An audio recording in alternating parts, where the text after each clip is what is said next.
maayo ang pasaylo. Kung doon naman ganit ko isa ng pasaylo ay taong ko. Wag ko isa. Wag yun. Wasa ko magdahom ng nga kasilakan ko ni Alano. Wasa ko tuyo nga magpalayo ko niya. Wasa na ko tuyo nga maingon siya nini. Bisang gamay lang nga kantidad sa kwarta. Wag ko'y nadawat. Aron lang mabalik ko sa kaso. Ulilisad na ko tuyo nga dili ko makatistigos ni Alano. Nan, ila ko ikaw nga akong ginikanan.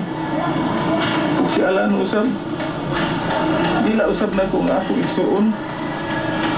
Nang masin. Kung doon naman ganit ko sa nang silo ay taong ko ninyo. Silo ako nang sa tanang